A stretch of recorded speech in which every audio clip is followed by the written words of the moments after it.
जय हिंद। अर्चना competitive classes में आप लोग का स्वागत है। अभी हम लोग बंगाल पर अंग्रेजों का अधिकार पढ़ेंगे। इसमें प्लासी और बक्सर के युद्ध को देखेंगे और प्लासी और बक्सर के युद्ध को अंग्रेजों ने बड़ा आसानी से जीत लिया था। और इसके पीछे उन्हें कर्नाटक के युद्धों से बहुत बड़ा एक्सपीरियंस मिला था। वो क्या एक्सपीरियंस थे उसको हम लोग पीछे वीडियो में भी बात कर चुके हैं, थोड़ा इसको देख लेते हैं। एक तो जो भारत के शासक थे इनमें राष्ट्रवादी भावना का अभाव और ये अपने उत्तराधिकारी के युद्ध में किसी भी विदेशी शक्तियों का भी साथ लेने में हिचकते नहीं थे। जिसमें कर्नाटक के द्वितीय युद्ध हम लोग देखे थे, उसमें एक तरफ से जैसे अंग्रेज हो गए थे और एक तरफ से फ्रांसीसी हो गए थे और ये आपस में भाई भाई उत्तराधिकारी का युद्ध लड़ रहे थे और जीतने के बाद इनसे अपार धन लेते थे वो लोग। तो ये चीज़ एक कमी थी। और दूसरा जो था, इनके सैनिकों में भी इनके शासकों की तरह से ही राष्ट्रवादी भावना का अभाव था और इन्हें जो ज़्यादा पेमेंट देगा वो अपनी सेवा में रख सकता है। तो ये दो चीज़ मिला इनको। और तीसरा मिला कि जो भारत के सैनिक थे जिन्हें सिपाही कहा जाता था, अगर इन्हें पश्चिमी देशों के तरह से आधुनिक तरीके से प्रशिक्षण दिया जाए, जो पश्चिमी देश जैसे ब्रिटेन फ्रांसीसी सैनिक थे, तो ब्रिटेन और फ्रांसीसी के सैनिकों के तरह ही भारत के सैनिकों को भी अगर आधुनिक तरीके से प्रशिक्षित किया जाए और इन्हें आधुनिक हथियारों का जानकारी दी जाए तो ये भी उन्हीं की तरह से तेज तर्राक सैनिक बन जाएंगे। और इसी की तैयारी अंग्रेजों ने शुरू कर दी। जो भारतीय सैनिक थे इनकी एक बड़ी सेना खड़ा करने लगे। अब उतना सैनिक तो ब्रिटेन से लाना संभव था नहीं, तो इन लोगों ने क्या किया कि वहाँ से जो अधिकारी थे जो ट्रेनिंग देने का काम करते थे उन्हें बुला लिए भारत में और बुला करके यहीं पर इन्हें आधुनिक तरीके से प्रशिक्षण दिया जाने लगा और आधुनिक हथियारों की भी ट्रेनिंग दी जाने लगी।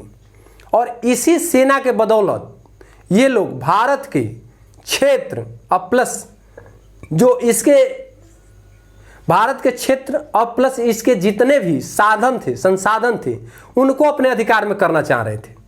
और उस समय बंगाल बहुत समृद्धशाली था। तो बंगाल पर पहले भी जब हम लोगों ने अंग्रेजों के बारे में पढ़ा है जिस वीडियो में, तो उसमें मैं बताया था कि 1651 में इन लोगों ने बंगाल में प्रथम कोठी स्थापित की थी। 1651 में बंगाल में प्रवेश किए और वहां पे शाह शुजा थे सूबेदार। शाह शुजा से परमिशन लेकर के हुगली में प्रथम कोठी स्थापित की थी। एक कई बार क्वेश्चन भी आता है, हुगली में प्रथम कोठी।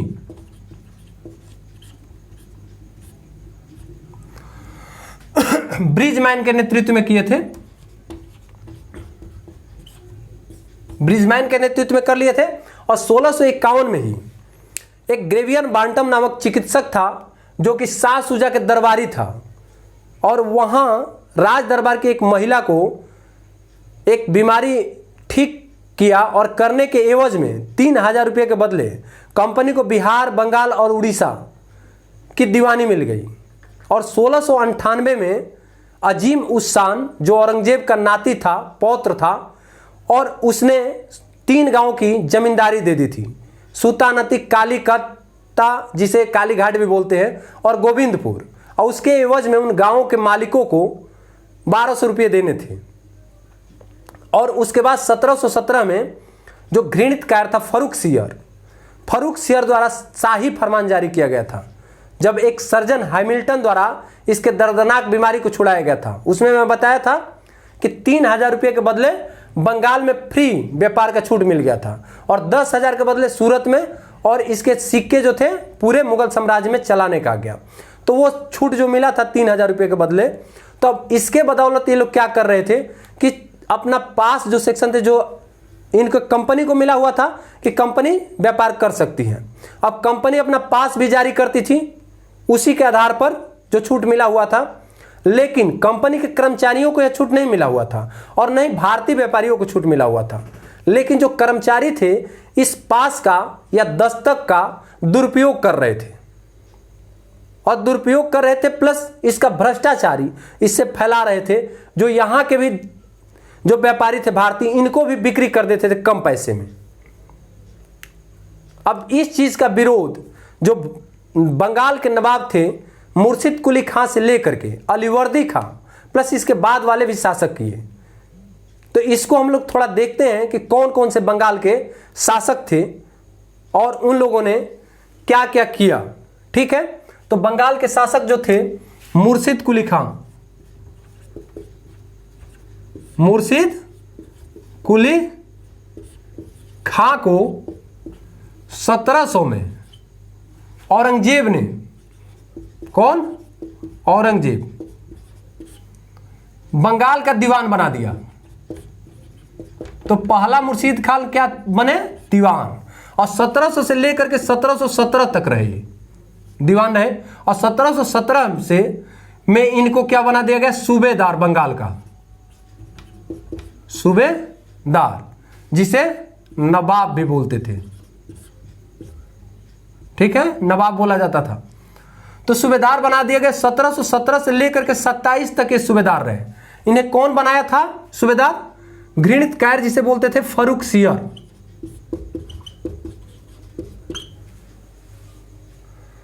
1719 में इनके पास उड़ीसा भी आ गया था। कौन सा, उड़ीसा। ठीक है, इसके बाद ये जो कार्य किया, इनका कार्य क्या था इसको हम लोग देख लेते हैं मुर्शिद कुली खां का। पहला इन्होंने क्या किया कि राजधानी को ढाका से मुर्शिदाबाद चेंज किया।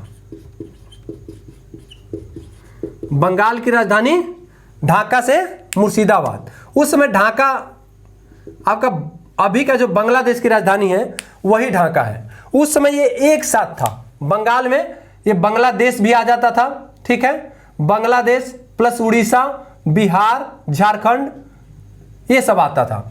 तो यहां से जो क्या बोलते हैं ढाका से इसने चेंज करके कहां कर दिया, मुर्शिदाबाद। पहला कार्य किए।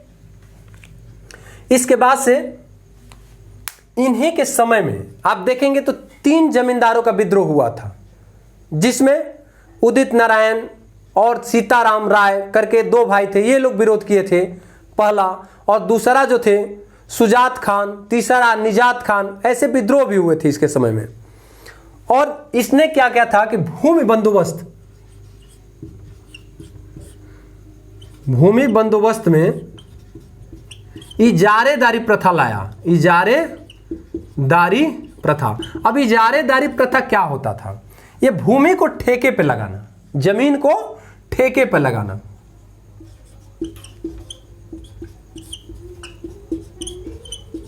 अब जो ज्यादा पैसा देगा उसे दे दिया जाता था जमीन। तो पहला ये इजारेदारी प्रथा शुरू किया। अब उसके बाद दूसरा तकावी ऋण। ये किसानों को अग्रिम ऋण देता था, जिसे क्या बोलते थे, तकावी ऋण। ठीक है, इसके बाद ये मालगुजारी जो असूलते थे, मीन्स टैक्स जो राजा के लिए असूला जाता था या बादशाह के लिए, क्या बोलते हैं, नवाब के लिए। तो मालगुजारी ये थोड़ा उसको कठोर तरीके से असूलना चालू किया, थोड़ा सा कठोरता लाया उसमें, और जिससे कारण मालगुजारी ज्यादा मात्रा में वसूला जाने लगा। और इसके समय में बंगाल बहुत समृद्धशाली बन गया। ठीक है, देखा जाए तो। अब मुर्शिद कुली खां के बाद इसका दामाद बना सुजाउद्दीन।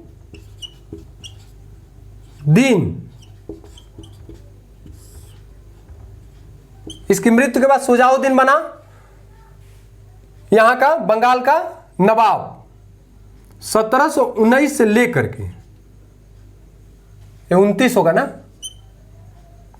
39, हाँ 1727 तक रहा। 1719 में उड़ीसा लिखा हूं, तो 1727 से लेकर के, ठीक है, 1727 से लेकर के 1739 यानी 12 साल तक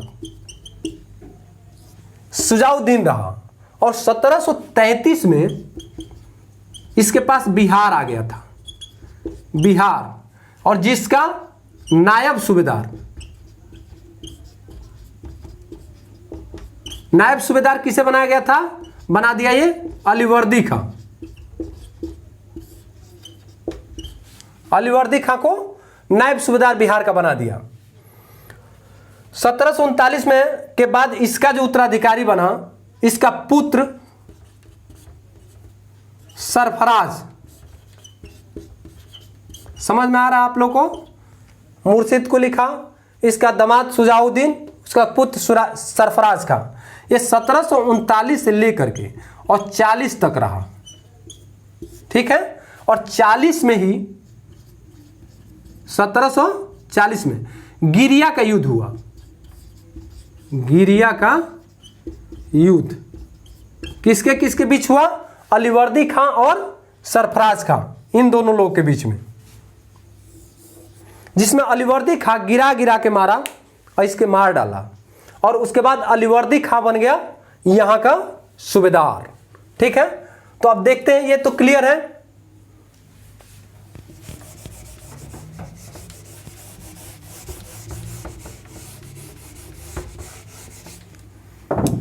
तो देख रहे हैं अलीवर्दी खां को।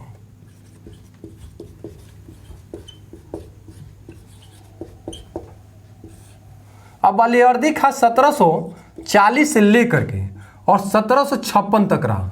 कब तक? 56 तक। और 1740 में इसने मुगल बादशाह को अपने पद को अस्थायी करने के लिए 2 करोड़ के करीब घूस दिया और कुछ नजराने भी दिया, उपहार स्वरूप बहुत कुछ पैसा दिया, जिससे ये पता चले मुगल बादशाहों को कि अब यहाँ का जो सूबेदार है यानी नवाब, वो कौन है? अलीवर्दी खां बन गया। अब अलीवर्दी खां इसके बाद इनको 1 रुपया नहीं दिया मुगल बादशाहों को, और इनमें वो ताकत भी नहीं थी कि ये इससे ले ले जबरदस्ती, या क्यों नहीं दे रहे हो ऐसा पूछे, क्योंकि 1739 में आप देखोगे तो करनाल का युद्ध, एक विदेशी आक्रमणकारी था नादिर शाह, वो उस समय मोहम्मद शाह जो थे बादशाह थे, मुगल बादशाह, उनके साथ लड़ा था और उसमें हरा करके दिल्ली तक पूरा लूटपाट किया, कब्जा किया। मैंने वहाँ पे बहुत ज़्यादा कहा जाए तो मार पीट, बहुत लोगों को मारा भी, और कोहिनूर हीरा तथा तख्ते ताउत बोला जाता था, उसको भी लेके गया जो इनके पूर्वजों द्वारा बनाया गया था। तो इस तरह से ये लोग कमजोर हो चुके थे, ये भी सबको पता चल गया था। अब 1756 तक एक भी पैसा नहीं दिया। उस समय बहुत ज़्यादा समृद्धशाली, इसके समय में बंगाल बहुत आगे बढ़ा, ठीक है। अगर कहा जाए तो पूरे प्रांतों में सबसे समृद्ध हो गया था। अब इसके बाद से अलीवर्दी खां के कोई अब यहां पे दुश्मन नहीं था, सिर्फ अंग्रेजों से भी अच्छी दोस्ती की है, अंग्रेजों से भी अच्छी दोस्ती। सिर्फ जो ये क्या बोलते हैं मराठे थे, ये हमेशा परेशान करते रहते चौथ के लिए, आसपास वाले को दूर तक ये जाते थे, तो चौथ के लिए इसको बार बार अलीवर्दी खां को परेशान कर रहे थे। तो अलीवर्दी खां ने क्या किया, 1751 में इन्हें चौथ के रूप में 12 लाख रुपया अब प्लस उड़ीसा दे दिया, ठीक है। ये देकर के इनको शांत कर दिया कि तुम उधर ही रहो, उड़ीसा से आगे, माने इससे इधर ही रहो। अब अंग्रेजों को तो ये दोस्त था ही, अंग्रेजों को बोलता था कि जो यूरोपीय जितने थे सबको बोलता था कि ये मधुमक्खी है, इनकी तुलना मधुमक्खी से करता था। बोलता था कि अगर इन्हें छेड़ा जाए तो ये काट काट करके खा जाएंगे, अगर नहीं छेड़ा जाएगा तो ये मधु देंगे। इस टाइप की इसकी सोच थी। अब इसके बाद देखिए अलीवर्दी खां का कोई पुत्र नहीं था, अब 3 पुत्रियां थी इसकी, और तीनों पुत्रियों को 3 जगह के नवाबों से शादी किए थे। एक तो ढाका के नवाब से, ढाका के नवाब, दूसरा यहां पे था पूर्णिया, पूर्णिया के नवाब से, और तीसरा पटना के नवाब से। और इसके जीवन काल में ही इसके तीनों दामाद मर गए थे।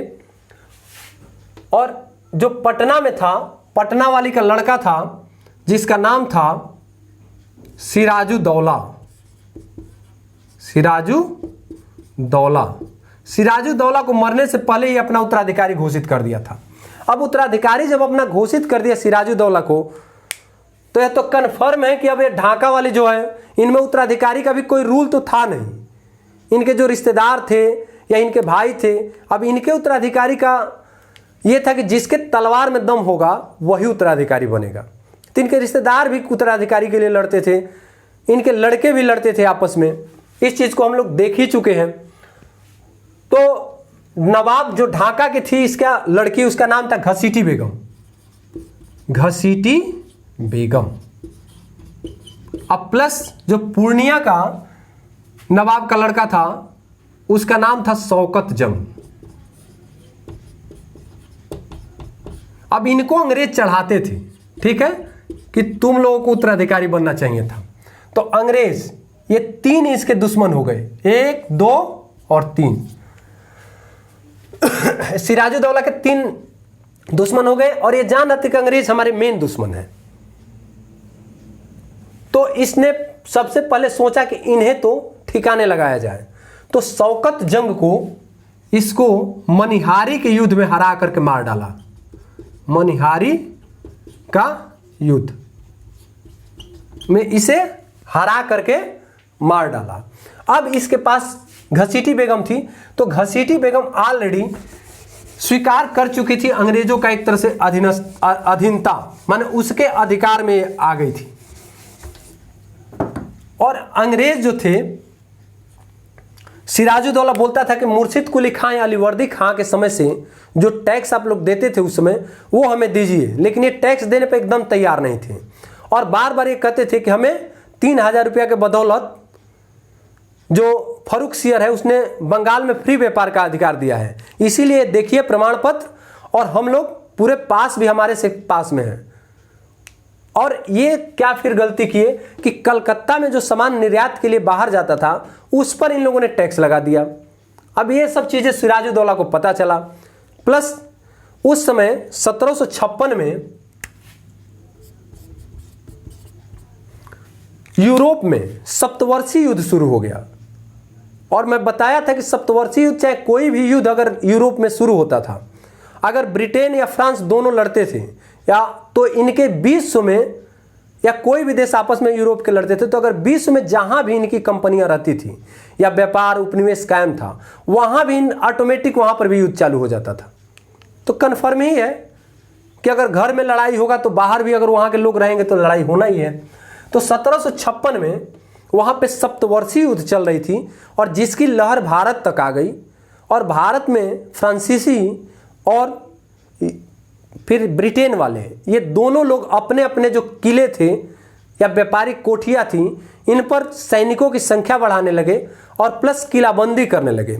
अब ये बंगाल में यहाँ पे चंद्रनगर में इनका था, किनका? फ्रांसीसियों का। तो चंद्रनगर में ये अपना करने लगे किलाबंदी, और इन लोगों का कलकत्ता में था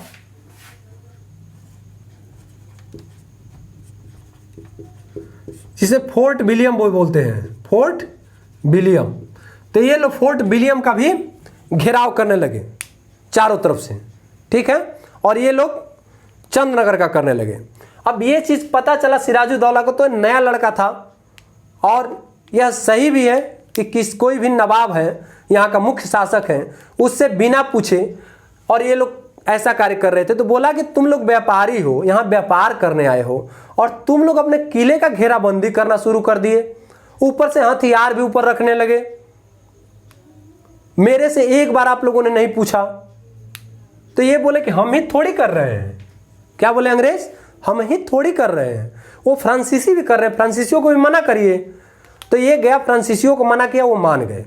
लेकिन ये लोग नहीं माने। ये लोग बोले क्या है, ऐसे ही है, नया नया नवाब बना है, अभी इसको पता नहीं है, इसके नाना भी हम लोगों से डरते थे और युद्ध करना कभी नहीं चाहते थे। लेकिन ये अभी नया नया है लड़का, अभी इसको कुछ ज्ञान है, इसलिए फड़फड़ा रहा है। अब ये क्या किया कि देखा कि जब नहीं मान रहे हैं, माने नहीं है, किलाबंदी चालू है, तो ये क्या किया कि यहाँ पे एक इनकी कोठी थी मुर्शिदाबाद के पास में, कासिम बाजार। कासिम बाजार पर कब्जा कर लिया सिराजुद्दौला। किस पे? कासिम बाजार। कासिम बाजार पर कब्जा कर लिया। ये घटना जो थी 4 जून 1756, ठीक है। इसके बाद फोर्ट विलियम पर घेरा डाल दिया 10-11 दिन बाद, यानी 15 जून 1756 को, और 5 दिन बाद यानी 20 जून 1756 को इसे अपने अधिकार में ले लिया। फोर्ट विलियम को अधिकार में ले करके और यहां से भगाया अंग्रेजों को, और ये भागे और आगे यहां पे एक द्वीप था जिसका नाम था फुल्टा द्वीप। अब इनकी जहाज जो थी बहुत मजबूत थी, अब उसी पर बैठ करके सभी लोग आ गए। ऐसे भी आप देखोगे जो ब्रिटेन का, तो ब्रिटेन का स्थलीय सीमा कहीं से नहीं लगता है, चारों तरफ जली सीमा है। और इनके जो हमारे यहाँ जैसे कि सीमा के लिए बीएसएफ रखा जाता है सीमा सुरक्षा के लिए, जैसे पाकिस्तान पर रेड क्लिफ लाइन है, अब उधर बीएसएफ करती है। फिर मैकमोहन रेखा इधर है, सीमा जो बनाया हुआ है चाइना का, इधर बीएसएफ लगी हुई है, आईटीबीपी लगी हुई है, कई सेनाएं लगी हुई है, आर्मी भी है। तो ये उनका तो कोई ऐसा जरूरत नहीं पड़ता था, स्थलीय माने स्थल पर कोई ऐसी सुरक्षा बल की जरूरत नहीं पड़ता था, ठीक है। अब इनको जरूरत था फिर सिर्फ तटरक्षक दल का, इस नेवी का। इनकी जहाजें भी बहुत मजबूत होती थी, क्योंकि इन्हें जो भी आएगा पानी के रास्ते आएगा उन्हें ही रोकना था। तो ये बैठ करके अपने जहाज पर आ गए फुल्टा द्वीप पर, और यहीं पर अपना फुलके उलके खाने लगे, रोटी वोटी। अब इसके बाद देखिए यहां पर क्या हुआ। अब इधर तो एक कब्जा किया, और यहां पर फोर्ट विलियम में इसने अपना एक अधिकारी नियुक्त कर दिया, मानिक चंद्र को। और ये गलती किया सिराजुद्दौला कि ये इसका पीछा नहीं किया अंग्रेजों का, और ये वापस चला गया और जा करके मुर्शिदाबाद में खुशी मनाने लगा जीत का। और ये इसकी बहुत बड़ी भूल थी। यहां पे ये लोग प्लानिंग करने लगे कि अब कैसे इसको कब्जा किया जाए। और इनका एक अधिकारी था, ठीक है, जिसका नाम था J.Z. हालवेल। इसने एक मनगढ़ंत कहानी रचा, जिसे बोलते हैं ब्लैक होल की घटना, काल कोठरी। ये कब हुआ था? ये भी 20 जून 1756 को। उसी रात को बोला कि सिराजुद्दौला आया और आ करके हम लोग को 146 लोगों को इस काल कोठरी में बंद कर दिया, जहां पे ऑक्सीजन भी नहीं आ रहा था। और इसमें से लगभग लोग मर गए, मात्र 23 आदमी बचे थे, जिसमें मैं भी था। अब यह सूचना पहुंची मद्रास में, जो सेना का नेतृत्व यहां पे करता था रॉबर्ट क्लाइव। मद्रास में कौन था? Robert Clive. तो रॉबर्ट क्लाइव को यह सूचना मिली कि ऐसे ऐसे किया है, एक नया नया नवाब बना है, अलीवर्दी खां का नाती है, और इसने पूरा कब्जा कर रखा है भाई। फोर्ट विलियम भी ले लिया, कासिम बाजार भी ले लिया, और हमारे लोगों को, इतने लोगों को काल कोठरी घटना भी कर दिया। ये बोला कि मैं आ रहा हूं, मेरे साथ वाटसन भी है, मैं एक सेना के साथ जल्दी ही पहुंचने वाला हूं बंगाल में। और उस समय जो तृतीय युद्ध कर्नाटक की चल रही थी, तो उस समय थोड़ा इस तरफ शांति था, ठीक है, कर्नाटक की तरफ। अब ये आ गया कहां? बंगाल में। और बंगाल में आने के बाद ये जो मानिक चंद्र से, ठीक है, मानिक चंद्र से 2 जनवरी को 1757 को इसको घूस दिया, और घूस देने के बाद फोर्ट विलियम पर कब्जा कर लिया। किस पे? फोर्ट विलियम पर। अब कब्जा कर लिया तो सिराजुद्दौला को यह बात पता चली, और सिराजुद्दौला आया, और मानिक चंद भी ये चीज़ बताया कि इनके पास बहुत मजबूत है ये लोग, सैनिक से, ये सैनिक बहुत मजबूत है। अब यहाँ पर एक संधि हो गई, अली नगर की संधि। अली नगर की संधि किसके किसके बीच हो गई? सिराजुद्दौला और रॉबर्ट क्लाइव के बीच। ये हो गया 9 फरवरी को, 1757 को। और इसके तहत ये हो गया कि पूरा अधिकार इनको मिल गया जो पहले से मिला हुआ था, प्लस किलेबंदी का भी अधिकार मिल गया और सिक्के ढालने का भी अधिकार मिल गया। फिर ये लोग क्या किए, रॉबर्ट क्लाइव तो बहुत तेज तराक था, ये तो मानने वाला था नहीं। फिर ये 13 मार्च को 1757 को चंद्रनगर, जो फ्रांसीसियों की कोठी थी, चंद्रनगर पर कब्जा कर लिया और ये बोला कि ये जो है बहुत बड़ा, अगर देखा जाए तो फ्रांसीसियों के लिए इससे बड़ा घाटा कहीं नहीं हुआ, बहुत नुकसान हुआ ये जो चंद्रनगर कोठी पर कब्जा किया। अब सिराजुद्दौला को पता चला तो बोला कि आप लोगों को जब मैं मना किया था और सब कुछ तय हो गया था अलीनगर की संधि में, तो अलीनगर की संधि का उल्लंघन तुम लोगों ने क्यों किया, क्यों चंद्रनगर को कब्जे में ले लिया। ये कुछ नहीं बोला और इसके खिलाफ अब षड्यंत्र रचना चालू कर दिया। किसके खिलाफ? सिराजुद्दौला के खिलाफ। और जितने भी अधिकारी थे इनसे मिलना चालू कर दिया। ठीक है, ये थे क्या बोलते हैं आपका मानिक चंद्र, इसके बाद अमित चंद्र थे, अमित चंद्र थे। इसके बाद से फिर जगत सेठ, जिसे बैंकर बोलते थे। अमित चंद्र एक अधिकारी थे, व्यापारी थे। ये तो अधिकारी थे ही मानिक चंद। और जगत सेठ के बाद से यहाँ पे मीर जाफर था, मीर जाफर जो कि सेना का प्रमुख था, मीर बख्शी भी बोलते थे, उसे पद मिला हुआ था। इसके बाद से राय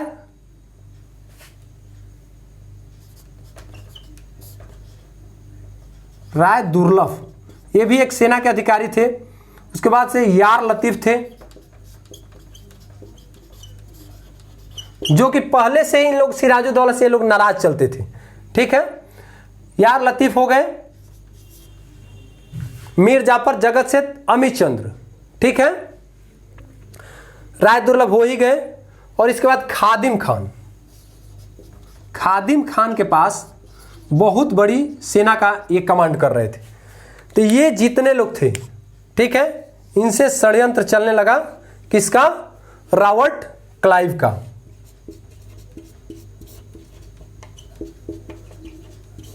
इसमें तय हुआ कि मीर जो जाफर है, ये जो मीर जाफर है, मीर जाफर मैं लिखा हूं यहां पे मीर जाफर, मीर जाफर से ये तय हो गया पूरा। इसमें अमित चंद्र जो है व्यापारी, यही मध्यस्थता कर रहे थे। अब प्लस जो कासिम बाजार का हेड था वो वाट्स, जिसका नाम था वाट्स, ये दोनों लोग बीच में षड्यंत्र रच रहे थे। मीर जाफर से तय हो गया कि तुम आओगे प्लासी, और प्लासी आने के बाद से ये सभी लोग, आप लोग धोखा देना। किसको? प्लासी आएगा सिराजुद्दौला, सिराजुद्दौला को धोखा देना और उसके बदले में मीर जाफर को नवाब बना दिया जाएगा। अब मीर जाफर को नवाब बना दिया जाएगा। अब इधर जो व्यापारी था अमित चंद्र, ये बोला कि मैं इसमें पूरा षड्यंत्र रचा और मुझे कोई फायदा ही नहीं मिल रहा है। तो बोला तुम्हें भी फायदा मिल जाएगा, जो कहोगे वो दे देंगे। 30 लाख रुपया प्लस जो नवाब के खजाने का आधा पर तय हुआ। और इसके लिए एक कागज पर लिखित में दिया गया, जिसमें सफेद कागज पर अंग्रेजों की मांग रखी गई और लाल कागज पे इनकी। और लाल कागज पे साइन करता ना था वाटसन को, लेकिन रॉबर्ट क्लाइव उसका गलत साइन कर दिया।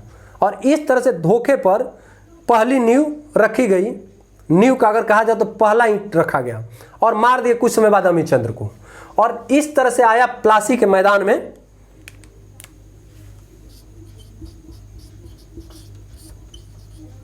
जो कि मुर्शिदाबाद से 20 मील दूर था। तो प्लासी के मैदान में आ गया कौन? सिराजुद्दौला। सिराजुद्दौला देखा कि ये तो बड़ी परेशान करे। सिराजुद्दौला से ऐसा ऐसा ये लोग शर्त भी रखे कि जिसके कारण ये बोला कि युद्ध लड़ना बहुत जरूरी है। तो सिराजुद्दौला आया प्लासी के मैदान में, प्लासी का युद्ध हुआ, प्लासी का युद्ध। ठीक है, 23 जून 1757। अब प्लासी के युद्ध में सिर्फ जो सिराजुद्दौला की तरफ से 2 ही लोग लड़ रहे थे, 2 लोग की सेनाएं लड़ रही थी, छोटी टुकड़ी थी। मीर मदान और मोहनलाल। ठीक है, मीर जाफर बहुत बड़ी सेना के साथ धोखा दे दिया, खादिम खान ये लोग धोखा दे दिए, और इस मैदान में मीर मैदान जो इस लड़ाई में मारा गया मैदान में ही, और मरने के बाद जो सिराजुद्दौला है भागा मुर्शिदाबाद की तरफ, और मुर्शिदाबाद में जो मीर जाफर का पुत्र था जिसका नाम था मीरन, मीर जाफर का पुत्र क्या था? मीरन। मीरन ने धोखा दे करके इसको मरवा दिया। ठीक है, और प्लासी युद्ध जीत लिए। प्लासी युद्ध के बाद बना मीर जाफर।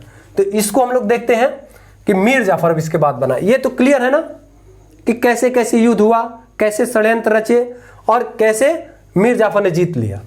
तो अब आगे हम लोग देखते हैं। तो यहां पर हम लोग देखते हैं मीर जाफर।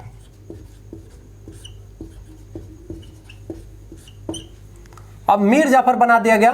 वह मीर कासिम 1756 में बना था अलीवर्दी खां के बाद, और 57 तक रहा, और 1757 से लेकर के, ठीक है, 1760 तक मीर जाफर बंगाल का नवाब रहा।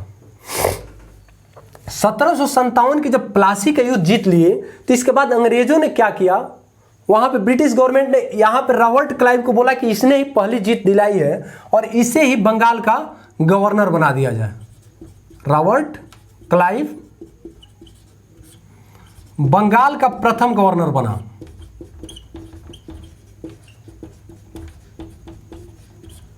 जो 1757 से 60 तक रहा था। ठीक है,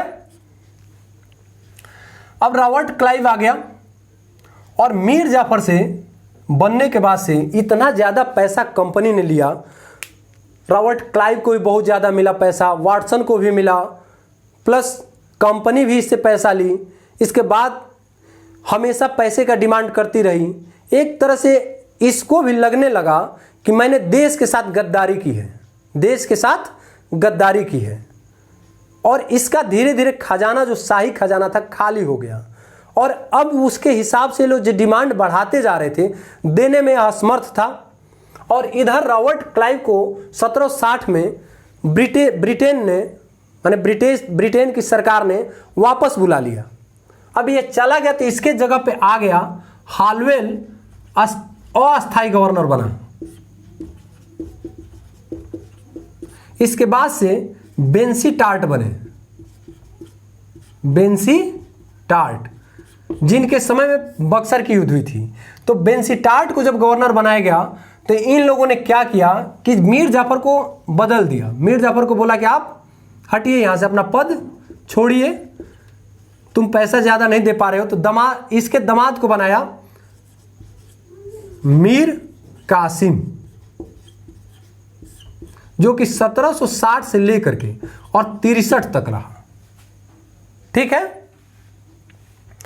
अब 1760 से लेकर के 63 तक रहा, और ये आने के बाद से कई गांवों की दीवानी इनको दे दी, जैसे चटगांव का, और भी कई गांवों को दिया ये दीवानी। तो धीरे धीरे मीर कासिम जो था इस चीज को समझ गया। ये बहुत तेज तरह का अगर कहा जाए तो अलीवर्दी खां के बाद बंगाल के बादशाह, बंगाल के नवाबों में सबसे योग्य यही था। ठीक है, इसका स्थान आता था। तो मीर कासिम क्या किया कि समझ गया इनके षड्यंत्र को, और इसने सबसे पहले जो मुर्शिदाबाद से राजधानी को कहां चेंज किया, मुंगेर। मुंगेर, तो राजधानी बदला कहां पे, मुंगेर बना दिया। ढाका से मुर्शिदाबाद किसने किया था, मुर्शिद कुली खान ने, और मुर्शिदाबाद से मुंगेर किसने लाया, मीर कासिम। अब ये चाह रहा था कि मुर्शिदाबाद में ज्यादा ही षड्यंत्रात्मक वातावरण चल रहा है, इससे दूर रहा जाए और शांतिपूर्वक जीवन व्यतीत किया जाए। लेकिन अंग्रेज तो मानने वाले थे नहीं, और ये देख रहा था, ये सोचा कि अब एक सेना तैयार किया जाए, एक अच्छी सेना जो कि पश्चिमी तर्ज पर, पश्चिमी देशों के ही तर्ज पे आधुनिक तरीके से प्रशिक्षित किया जाए अपने जवानों को, और आधुनिक हथियारों का भी ट्रेनिंग दिया जाए, और आधुनिक हथियारों को बनाया भी जाए। और इसी के एवज में इसने क्या किया कि मुंगेर में तोड़दार बंदूकों का निर्माण शुरू कर दिया। और तोपों का निर्माण शुरू कर दिया।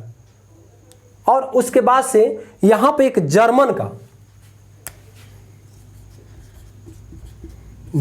का जो उस्ताद था, ट्रेनर, ठीक है, उसको रखा, जिसका नाम था वाल्टर रीडहार्ड। क्या था? वाल्टर रीडहार्ड, जिसे समरू बोलते थे। यहां पे भारत में क्या बोलते थे उसे? समरू भैया, समरू भाई, ठीक है। तो समरू भैया ट्रेनिंग देने लगे यहां के जवानों को, ठीक है। सेना का निर्माण करने लगे, प्लस हथियार बनने ही लगा। अब इस चीज को अंग्रेजों को पता चला तो ये इसे जलन करने लगे मीर कासिम से।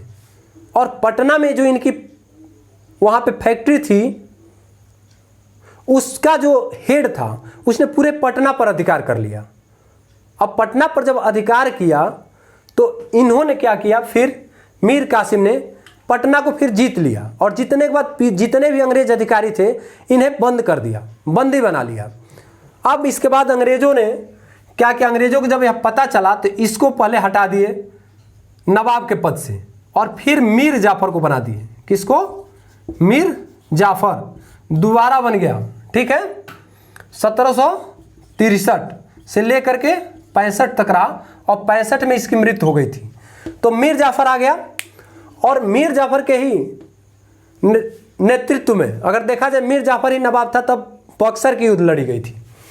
अब ये क्या किया कि इधर मना करने लगे, कौन? मीर कासिम। अंग्रेजों को बोले कि भाई युद्ध मत छेड़ो, तुम लोग युद्ध बंद करो। ये माने नहीं। तो समरू जो थे, समरू ने सलाह दिया कि तुम पटना में जितने अधिकारियों को अंग्रेज अधिकारियों को बंद किए हो इनको मरवा दो। अब ये क्या किया, उनको मरवा दिया। मरवाने के बाद से मीर कासिम भागा अवध की तरफ और अवध के नवाब, ठीक है, शुजाउद्दौला से मिला अवध में। अब प्लस ये अवध के नवाब थे, ठीक है। और यहां पर शाह आलम द्वितीय जो मुगल बादशाह थे, शाह आलम द्वितीय पहले से ही यहां पे उपस्थित थे, ठीक है। तो पहले से जब उपस्थित थे शाह आलम द्वितीय, अब इन लोगों से बातचीत चलने लगा और बोला ये मीर कासिम, प्लस मीर कासिम भी था, यही गया था मिलने। बोला कि अब हम लोग को युद्ध लड़ना पड़ेगा। किनके साथ? अंग्रेजों के साथ। तो ये तीनों लोग की सेनाएं एक तरफ, और एक तरफ हो गई हेक्टर मुनरो। हेक्टर मुनरो जो कि अंग्रेजी सेना का नेतृत्व कर रहा था, एक तरफ ये लोग नेतृत्व कर रहे थे। और हेक्टर मुनरो के पास सिर्फ 3200 सैनिक थे और इनके पास बहुत ज़्यादा सैनिक थे। और फिर भी बक्सर की जो युद्ध थी, जो पटना के पास पड़ता था,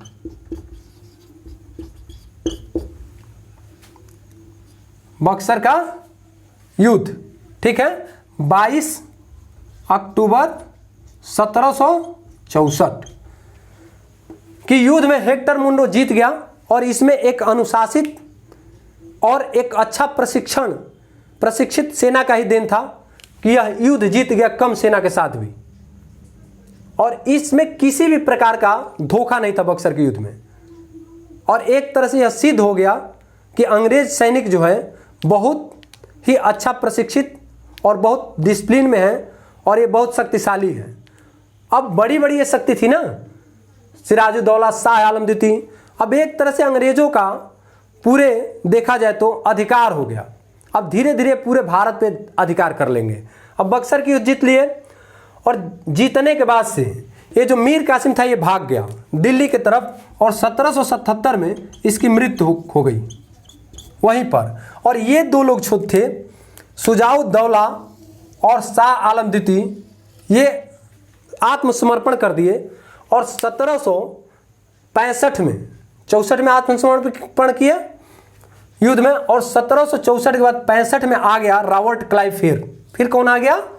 रॉबर्ट क्लाइव। ये गवर्नर बन के आया और इसे वहीं से निर्देश था कि तुम जाओ और जा करके पूरी जो प्रशासनिक व्यवस्था को अपने अधीन कर लो। लेकिन जब ये यहाँ पर आया तो देखा कि स्थिति ठीक ठाक नहीं है। अब देखा कि अभी जो है पुर्तगाली, डच, फ्रांसीसी ये लोग भी यहाँ पर हैं, प्लस भारतीय जो सेना है या भारत के लोग हैं मुगल बादशाहों को अभी बहुत मान रहे हैं। तो ऐसा करने से ये लोग सभी लोग मिल करके विरोध करेंगे तो हम लोग इसको रोक नहीं पाएंगे। तो ये क्या किया कि इससे मना कर दिया, अपने अधीन नहीं लिया, ठीक है। और इन दोनों लोगों से सुजाउद्दौला और शाह आलम द्वितीय से संधि कर लिया, जिसे इलाहाबाद की संधि कहा जाता है। तो इलाहाबाद की प्रथम द्वितीय संधि हुई, ठीक है। तो इलाहाबाद की जो प्रथम संधि हुई,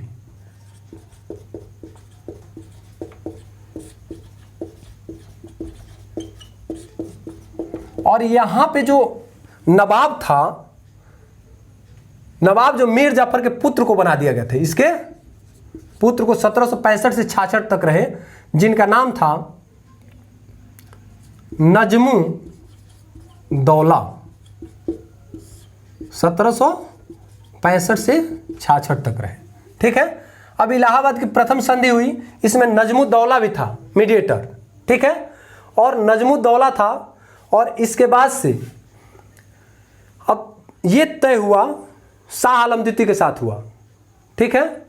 इलाहाबाद की जो प्रथम संधि थी वो हुई थी 12 अगस्त 1765 को। कब? 12 अगस्त 1765, ठीक है।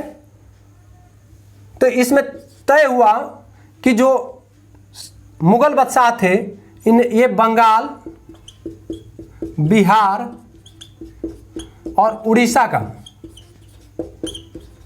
दीवानी इनसे ले लिया गया। क्या? दीवानी। इनसे बंगाल, बिहार, उड़ीसा की दीवानी ले ली गई। और दूसरा जो था सुजाउद्दौला, जो अवध का नवाब था, इसे बोला गया कि कड़ा और इलाहाबाद 2 डिस्ट्रिक्ट आप दे दीजिए, किसको? मुगल बादशाह को, ठीक है।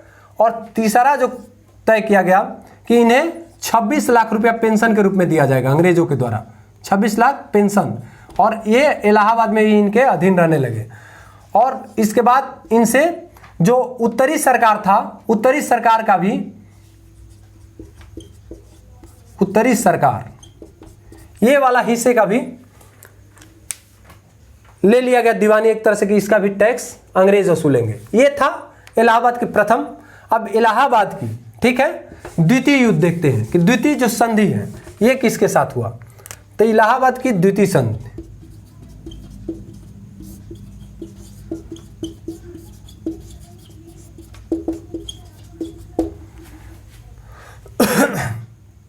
ये 16 अगस्त 1765 को हुआ था। अब ये अवध के नवाब के साथ हुआ था, अवध के नवाब और रॉबर्ट क्लाइव थे। अब इसमें हुआ कि अवध को बोला कि आप मुगल बादशाह को कड़ा और इलाहाबाद दे दीजिए, ये हो ही गया था। इसके बाद से 50 लाख